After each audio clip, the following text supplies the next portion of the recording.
এ রাজ্যে বেকারদের কর্মসংস্থানের ব্যবস্থা নেই, আগামীতে শিল্প আনার প্রতি নজর দেবেন বলে সোমবার সাংবাদিকদের কাছে জানালেন জলপাইগুড়ির সাংসদ জয়ন্ত কুমার রায়। সাংসদের টিকিট না পেলেও দলের যে কোনো কাজে তাকে পাওয়া যাবে, একথা নিজের মুখে বললেন সাংসদ জয়ন্ত রায়। তবে এবারের লোকসভার প্রার্থী হিসেবে তাকে দল থেকে টিকিট দেওয়া হবে কি না, এবং যদি দেওয়া হয় তাহলে কি কারণে দেওয়া হবে, সাংবাদিকদের এ ধরনের প্রশ্নের সামনে পড়ে জয়ন্তবাবু বলেন তিনি অত্যন্ত ভারাক্রান্ত হয়ে পড়েছেন বেকারদের এ রাজ্যে কোনো কর্মসংস্থানের ব্যবস্থা নেই দেখে, আর মানুষের জন্য কিছু করতে পারলেই তিনি খুশি হবেন বলেও জানালেন।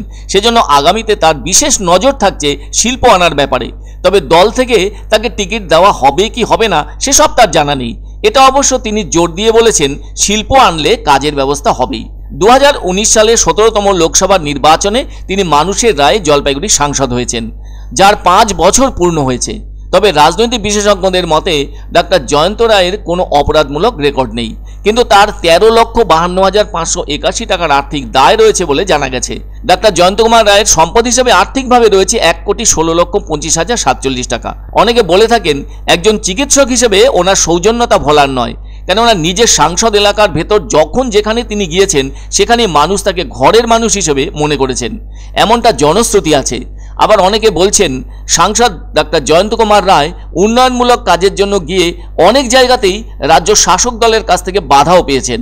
তার বিধানসভা এলাকার সংখ্যা 7টি। সৌজন্যতার প্রসঙ্গে বলা যায় 2020 সালে জলপাইগুড়ি পৌরসভার চেয়ারম্যান মোহন বসু ভীষণই অসুস্থ হয়ে পড়ায় তাকে দিল্লির গুরুগ্রামের একটি বেসরকারি হাসপাতালে ভর্তি করানো হয়েছিল। ফলে জলপাইগুড়ির সাংসদ ডাক্তার জয়ন্ত কুমার রায় অসুস্থ মোহন বসুকে ওখানে দেখতে গিয়ে 45 মিনিটের বেশি সময় ছিলেন। সময়টা ছিল 2020 সালের 10ই ফেব্রুয়ারি। তাতে পৌরপ্রধান মোহন বসু ভীষণই খুশি হয়েছিলেন। জয়ন্ত রায় সেদিন ওই সাক্ষাৎ সম্পর্কে বলেছিলেন এটা রাজনৈতিক সৌজন্য। মোহন বসুও জলপাইগুড়ির জন্য কাজ করেন, আবার আমিও তাই করছি। কে কোন দলের সেটা বড় কথা নয়। সেদিন সাংসদ ওই হাসপাতালের কর্তব্যরত চিকিৎসকদের সঙ্গেও কথা বলেছিলেন।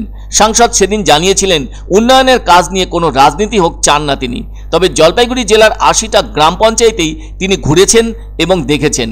অমৃত ভারত স্টেশন প্রকল্পে জলপাইগুড়ি জেলার একাধিক রেল স্টেশনকে যুক্ত করার প্রয়াস দেখিয়েছেন তিনি। ঐতিহ্যবাহী দার্জিলিং মেল এখন হলদিবাড়ি পর্যন্ত আসছে সাংসদের প্রচেষ্টায় বলে দাবি তার। সেই সাথে তিনি সাধ্যমতো কাজ করার চেষ্টা করেছেন বলেও জানান। তিনি এ পর্যন্ত 17 কোটির বেশি টাকা জেলার বিভিন্ন উন্নয়ন খাতে খরচ করেছেন বলেও দাবি করেছেন। আসলে সাংসদ জয়ন্ত রায় এদিন নিজের কাজের খতিয়ান নিয়ে উত্তর দিয়েছেন সাংবাদিকদের মুখোমুখি হয়ে। দেখুন, সুযোগ পাওয়াটা তো আমার উপর নির্ভর করে না, আমার নির্ভর করে আমাকে পার্টি 5 বছরের জন্য দায়িত্ব দিয়েছে। 5 বছরে আমি ঠিক কাজ করলাম কিনা এটা আমার কাছে সেটাই হচ্ছে বিচার্য বিষয়। আমি আজকে সেই খতিয়ান নিয়ে আপনাদের সামনে বসছি। এরপরে পার্টি যদি মনে করে যে একেই দেওয়া দরকার তাহলে দেবেন, আর যদি মনে করে যে পার্টি যদি ডিসাইড করে যে না ইনাকে আমরা অন্য কাজে লাগাবো এটাও হতে পারে। এখন এটা পুরোটাই হচ্ছে পার্টির উচ্চ নেতৃত্বের ব্যাপার, তারা যেটা মনে করে আমি সেটাই।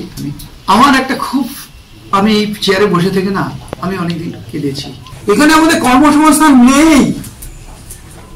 আজকে একটা ছেলে এসেছিল কিছুক্ষণ আগে, দাদা আমার একটা কাজের ব্যবস্থা করে। আজকে পশ্চিমবঙ্গে কোথায় কি অবস্থা বলুন তো, এখানে কাজ নেই, সব বাইরে যাচ্ছে। আমার খুব একটা ইচ্ছা যদি এখানকার প্রশাসন যদি হেল্প করে, এখানে রাজ্য প্রশাসন যদি বাধা না দেয়, আমি এখানে শিল্প আনার চেষ্টা করবো। আমি বড় শিল্পপতি কয়েকজনের সাথে কথা বলেছিলাম, তারা আসতে রাজি হয়েছিল। তারা বলছিল যে পশ্চিমবঙ্গে আমরা যাবো, কারণটা আপনারা বুঝে